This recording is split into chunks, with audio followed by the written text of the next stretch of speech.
Welcome to City Week, ladies and gentlemen. I am your host, Alton West. Today will be a Troop County Day here on City Week, so stay tuned for my interviews coming up in just a moment.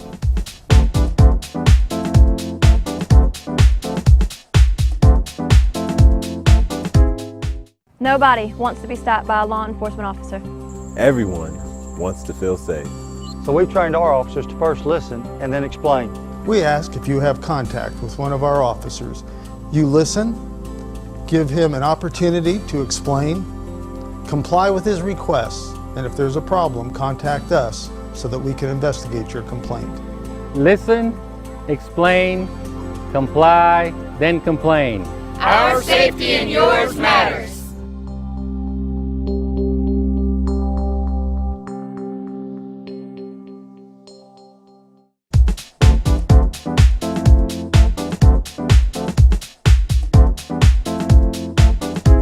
Welcome to City Week, ladies and gentlemen. Today I'm being joined by the Troop County Tax Commissioner, Shane Fraley. Shane, welcome to the show. Good morning, Alton. Good to see you, my friend. It's good to see you as well, Shane. I know we go back a long way, Shane. We were just kind of reminiscing a little bit before we came on the air. I think I started in law enforcement in 1988, and I think you started around about 1990, was it? Yes, sir. I was 20 years old. I started working the Troop County Sheriff's Office for Sheriff Gene Jones. That's right. Many moons ago, right? Yes, sir. You know what I was telling, as we were talking, I tell everybody, I said I received my 25th birthday check with the LaGrange Police Department back that many years ago. And I'm like, man, I think I even still got the check stub. Yeah, we were talking about how much we made back then. It's really not changed a whole lot since then. That's right, that's right. Well, Shane, you, like myself, had kind of moved through the ranks there. You've been in a number of roles. You were court administrator, not administrator, but court officer there for a while. And now you're in the role as the tax commissioner. But talk a little bit about that, and then we're going to reminisce a little bit more if you don't mind. Talk a little bit about your role if you don't mind. Now? Yes, or just growing up? In March of last year, the tax commissioner decided that he would not run again, and he had been the tax commissioner for 16 years. And so I sat down and talked to my wife. I talked to my family, talked to my mom, and all. And I was a second generation law enforcement officer, so law enforcement is very dear to my heart. And that's all I'd ever done since I was 20 years old. So it was, I had to really pray about it. And, I set up what I thought I needed to do, and the 3 goals that I thought I needed to meet. And I met those goals, and God blessed me of working with the citizens for 26 years. And I was elected in March. I didn't have to go through a runoff. And so I went back to the sheriff's office for 7 months at my position as a captain over the courthouse and waited to take office. Take office here. In talking about public servant, second generation law enforcement officer, and this, because I too, was in law enforcement there for a number of years, and it's just something about being able to serve the public. Talk a little bit about your experiences, if you don't mind, coming up through, Shane. Yeah, and that's what I tell people every day, Alton. They're like, oh, you're the tax commissioner, you're the tax commissioner. I don't look at it that way. I started, I've always been humble. I've always loved helping people. And I figure, and I still love helping people. And so I guess when that goes away, it'll be time to retire. But I feel like this. I was on the second floor in office, as a captain over the courthouse. I was elected. So I went from one public service to another public service. That's right. I don't carry these titles. I just love serving the public, and I love helping people. I still have people call me about law enforcement questions. I have people come up to talk to me about county government. And I love helping people. I really do. And you know what? Because a lot of time when people don't know the answer to a question that they have, but they have the confidence in you to say, well, you know what? I know Shane. I can pick up the phone and give him a call. Just like you say, I still get calls. Somebody asking about law enforcement, and God knows how long I've been out of it. I'm like, well, you know what? I know that the laws have changed, really. I said, I don't want to tell you something that's going to be incorrect. I said, why don't you go and call so and so and so? But it just goes to show the care that people saw in you and the concern that you had for that individual, that they feel like they could call you even at a later stage in life and say, hey Shane, I got this going on, da da da. Can you help me with it? Yeah, I had a friend send me a private message on Facebook last night asking me about a tag. While I was running my election, people would send messages to my Facebook page and I would call them. And they were like, wow, I thought somebody from your campaign. And I'm like, no, I run my Facebook page, everything that I put on there. And I would call you personally. And I've always been open.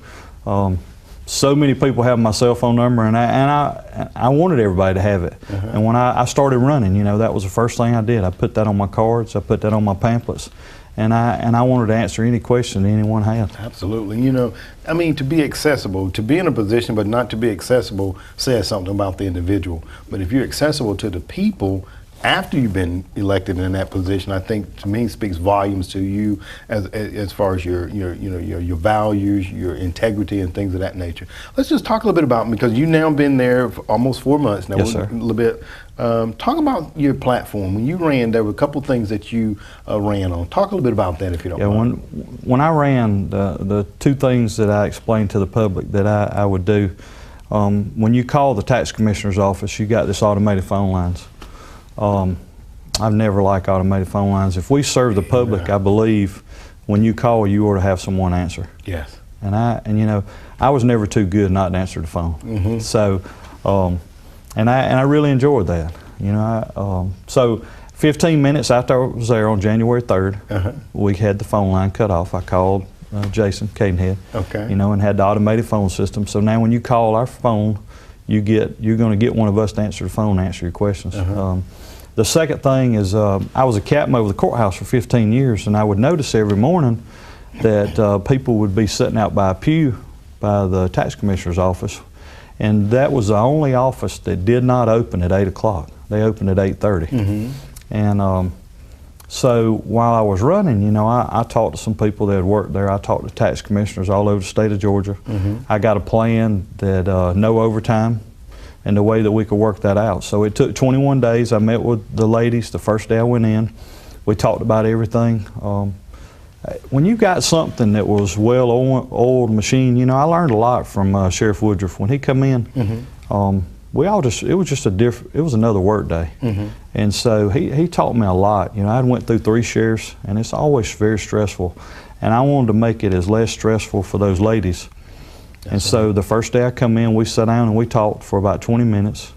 And, nothing major changed, but it was just a normal business day. And, the ladies have told me since then, they never thought that a transition, because a lot of them, only 2 of them had been through 2 different tax commissioners. And so they didn't realize that the transition would be that smooth.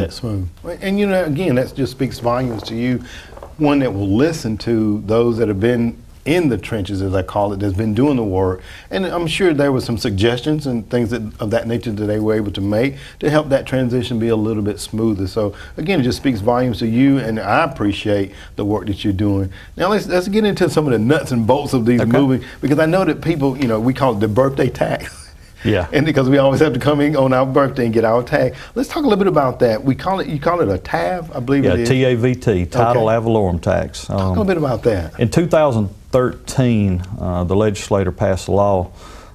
Used to every year, you would go and you would pay, say if your tag was $200 or $300 every year, then it would depreciate over time. Well, the state of Georgia come up with this idea with the TAV tax. So, used to when you would go buy a car, you'd pay 7% sales tax.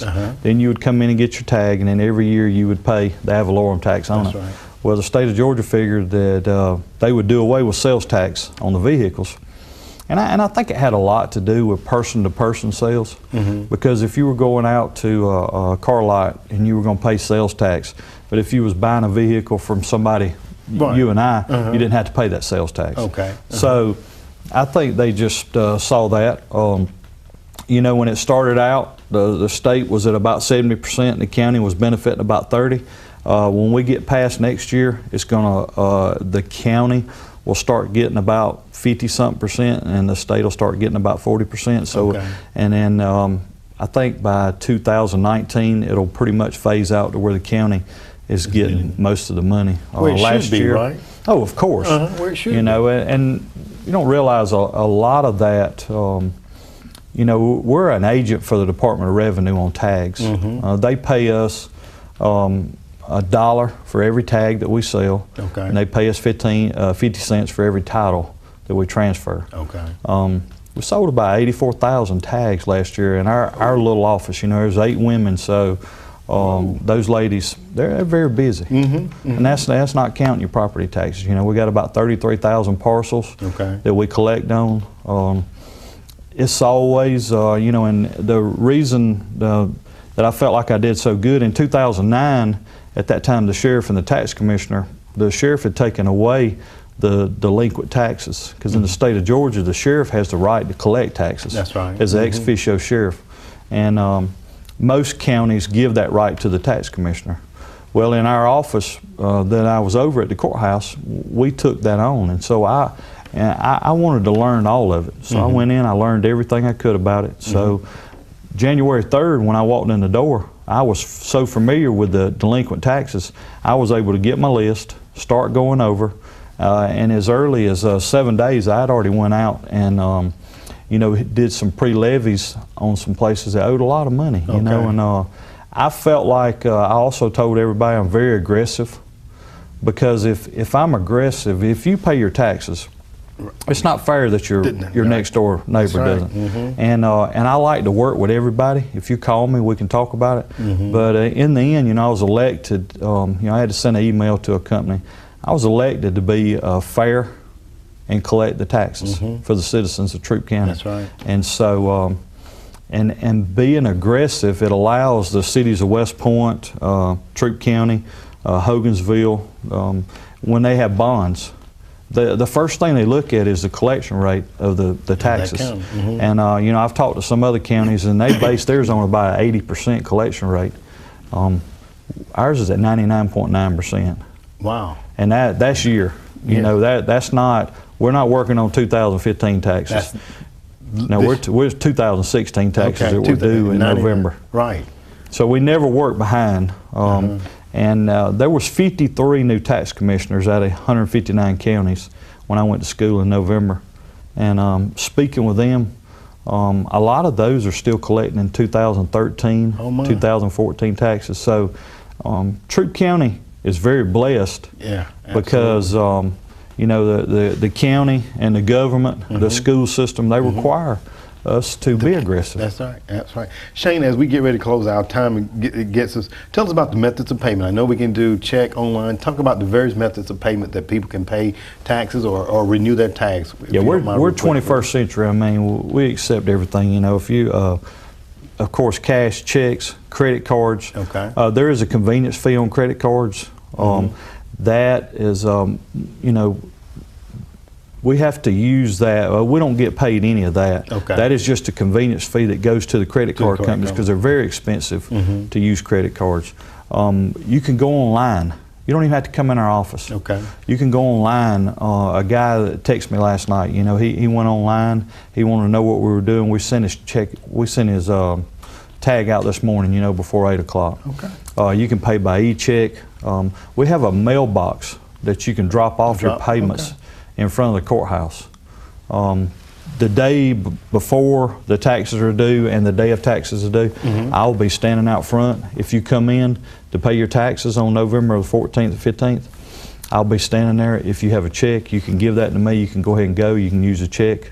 So I want it as convenient to get people in and out as fast as they can. Well, I must say, the times that I've come in, Shane, has always not been a long line, but the ladies are constantly getting people in and out. So again, I just want to say thank you for what you do for the citizens of Troup County, and I definitely want to invite you back again to talk a little bit more, okay? Well, thank you so much, and I appreciate it, my friend. This morning, Shane. Yes, sir. Ladies and gentlemen, stay tuned for more City Week in just a moment.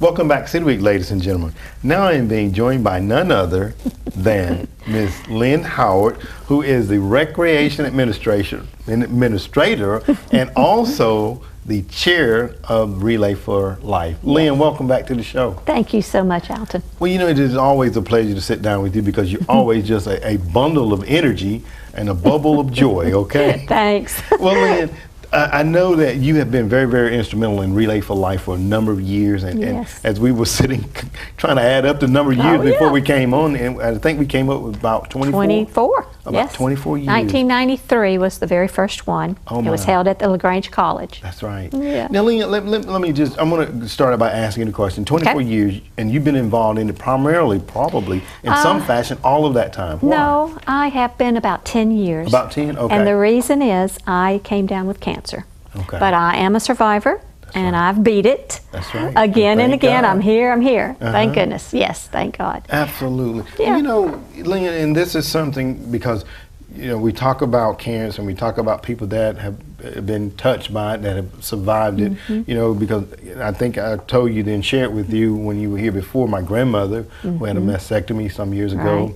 My daughter-in-law who had a double mastectomy a couple years ago and now is maybe having to go back for some additional surgery. So, you know, it is something that has really ripped at the family structure, our community, and you and the other volunteers and participants know firsthand, because I want to talk about the Survivors Luncheon that you all just had back on the 23rd of March over at Faith Baptist Church. Talk about that. Yes, well, we had entertainment there for the survivors. It was a celebration for the survivors, and they could bring a caregiver. They could have a friend, a family member to come with them. We served them lunch. We had the trio group of girls singing. I think they're from the college. And they beautiful song. Okay. And we had the food was donated by Raquel Neal and her husband. It was fabulous. We had about 100 people. Okay. The room was filled with joy and of course tears too. We had a great speaker. I can't remember her name, I'm sorry. That's okay. But she did a great job. And she had had cancer as a child, 9 years old. Oh my. And she is married to Josh Ryan. And they were sweethearts. She was had a crush on him when she was 9 years old, and she ends up marrying him. And it was just a lovely story that she gave. And I hope I didn't mess it up. But we had a great time. It lasted about a couple of hours, the Survivor Luncheon, and we announced our Grand Marshal, and we reminded everybody to come to Relay. Absolutely. Yes. You know, whether you messed it up or not, I think it's a love story about survival. Yes. Because it was a Survivors Luncheon. And so many times we've seen in our community, and I didn't mention to you that I lost my best friend about 4 years ago to cancer. So, you know, you talk about and you celebrate those that survive, but do you also have to remember and reflect on those that we've lost along the way? Yes. And Relay for Life is a way to raise funds for cancer and to further research in cancer. Yes.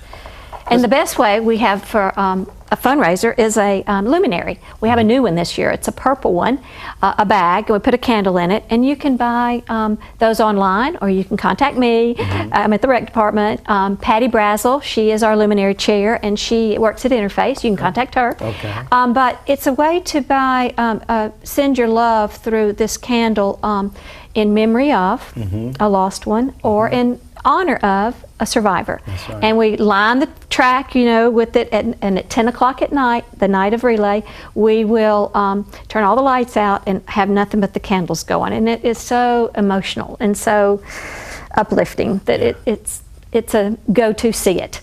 Come to see it, I mean. You got to see it, absolutely. Yes. You have to see it. And by all means, if nobody has ever visited a Relay for Life event, come out. Yes. There's live entertainment. Yes, we're going to have live entertainment. Talk about some of the things that will be taking place. So we'll start at 6 o'clock, and we'll have an opening ceremony with the national anthem and the Pledge of Allegiance, and then we'll have our first big thing is the Survivor Lab. Because they're going to, at 6:30, they'll start us off. We'll start the relay with our cut the ribbon and let the survivors walk through, because it is all about celebrating. Right. So we'll have, after the lap, we'll have People will be walking around. You can just come and see tents. All our teams will set up a tent in the circle of the track, and they'll have games going on. They'll be selling food. They're doing a fundraiser. They're still trying to raise money. Right. They'll have food. They'll have a gift for that survivor. Everybody brings a little token for the survivor. Oh, our theme is, I'm sorry, I'm jumping around. Paint your world purple with a passport to a cure. Oh. So the survivors will actually have a little passport. They're looking for that cure. They're headed to the cure. So everybody, all the teams will have a stamp, and they'll stamp it just like you've gone to another country. That's right. Okay. To a world without cancer. Right. So that's our goal. Absolutely. That's exciting. Paint your world purple with a passport to cure. Yes. Okay. So that's very catching. Yeah, it is. So we'll have a dunking booth again this year, and they'll be having their food and all kinds of different foods and face painting, and I don't know. Everybody has a lot of things to do at their tent. Very family friendly. Yes. Bring the family out. Bring the family. And by all means, come out to see the survivors walk. And also, I know that you always talked about like the first 24 hours, I believe it is, Lynn, how that being the most difficult part, and sometimes you need that family support to help you through that first one. Talk a little bit about that if you don't mind. It is hard, and the main thing is your caregiver is there with you too, and we're both going through it because the emotions of knowing that you've had that C word, but we're looking for that other C word, the cure. The cure, that's right. Absolutely. So the first you go down because you have your chemo or you have your mastectomy, and so your feelings are down. Right. And then the light comes back, and the day is back, and you're still here. And that's right. It's a blessing. It is. It's a blessing. It is. It is. You talked about teams a moment ago. You guys can accommodate 45 teams. You currently have about 35 teams. Yes, we do. Looking for more. Yeah. How can someone that's watching be a part of becoming a team? Okay, they can just go on to relayforlife.org/troopga. Okay. Sign up. Join our team. It shows you that we're at Chris Joseph Track. It has all the teams listed so far. Just a few. I'll just rumble some off. American Home Shield, BB&T, Belks of LaGrange, Breast Friends for Life, BT Cruisers, Calumet Bank. So it just goes on. That's just a few of my 35. Okay. So please just click join our relay, I think is what it says. Okay, join our relay. Yes. And by all means, you definitely want people to come out to be a part of this event, because I'm sure if we look throughout our community, City of LaGrange, West Point, Hogansville, Troup County, we can talk with individuals that know someone that's been touched by this disease that we want to find a cure for, that cure, so that people don't have to go through those emotional roller coaster rides. It is all for Troup County. It is all City of LaGrange, City of West Point, Hogansville, the rural area. It's all Troup County. We want everybody. We want to know who survivors are, just so that we can acknowledge that we're still here. That's right. and let the word out. Because like you mentioned, I didn't start until 10 years into this, because I didn't know anything about cancer back then. When I never grew, nobody in my family had it before. I was the first. So the more we share, the more everybody knows, and we know we're there to support. That's right. And you mentioned the City of LaGrange and Troup County. Those are we have big supporters. There are so many interface, there's so many people out there that are there backing us. That's so we need that. So if anybody wants to join us, come on and join us. We'd love it. That's right. Well, Brenda Leverett, I've just got a name. Yeah, I got to name her. Got a name, but down at the City of LaGrange. I'm telling you, if I ever have a fundraiser, I want her as my captain. Yes, she does a great job. She does an outstanding job.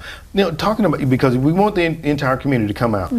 You can't do this alone. No. Volunteers. No. Is there an opportunity for people to volunteer if they'd like to, Lynn? We would love to have some volunteers to help us with our luminary sales. Okay.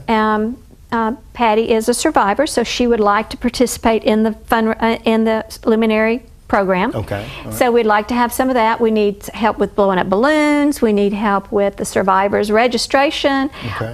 Silent auction is going on that night, so bring bring your books, and we've got some nice prizes already. We've got, of course, Breast Friends has a something pink, so we'll have that there. Okay. And then there'll be, every team should bring one item, at least an item, and so there'll be lots of things to bid on.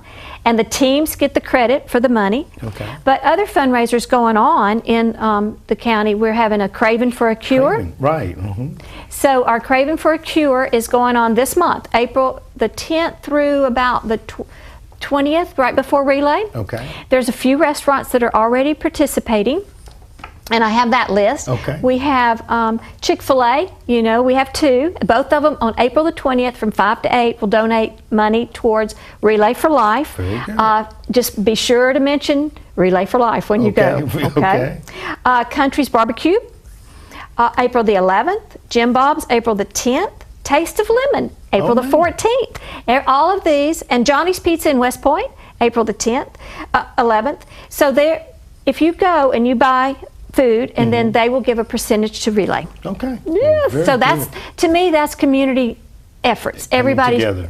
coming together. Absolutely. Yes. And you mentioned about 10th through the 21st. We want to make sure that we mention the date of the relay. Yes, being that's April right. the 21st. That's right. I haven't even said that. And I didn't ask that question. And it's going to start at 6 o'clock. 6 p.m. Okay. And it'll go through Midnight. Midnight there. Okay. We're only doing the 6 hours this Okay. year. All right. Very good. As we close up, you Yes. announced at the Survivor Luncheon. Yeah. the Grand Marshal. Yes. Da-da-da. Mentioning our Grand Marshal will be Kevin again. R. Dunn. Kevin R. Dunn. I think everybody knows Kevin. Kevin, the beautiful voice. That's right. And it was asked that he do a selection. Hopefully he's going to sing for He'll us. too, sing right? for us that night, yes. All right. But he was chosen as a caregiver this year. We opened it up for survivors or caregivers. Our committees nominated a few people, and we voted on Kevin because of his tenderness with his wife. She just passed away in That's right. July last year.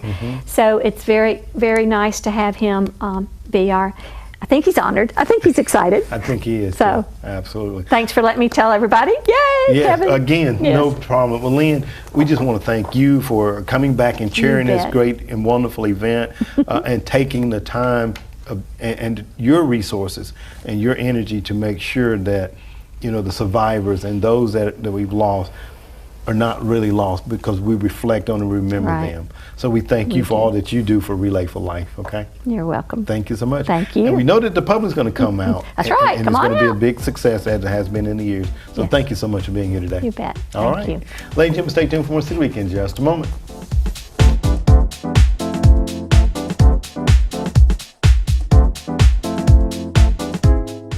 Ladies and gentlemen, thank you for joining City Week this week. My guests have been from the Troup County Commissioner's Office, the Tax Commissioner, Shane Fraley, as he talked about some of the changes that he's made at the tax office. Go by and give him a call or stop by and pay him a visit, ladies and gentlemen. Also, I had on from the Troup County Parks and Recreation, the rec administrator, and also the chairman of Relay for Life, Lynn Howard, as she talked about the upcoming event that will be taking place on April the 21st, starting at 6 o'clock out at the Chris Josephs Field on Whites Road. By all means, ladies and gentlemen, if you've never been a participant or a volunteer for this organization, go out and make sure that you help them out with this one worthwhile event. Ladies and gentlemen, I hope that you've enjoyed these interviews, and as always, I want to invite you back for more of City Week.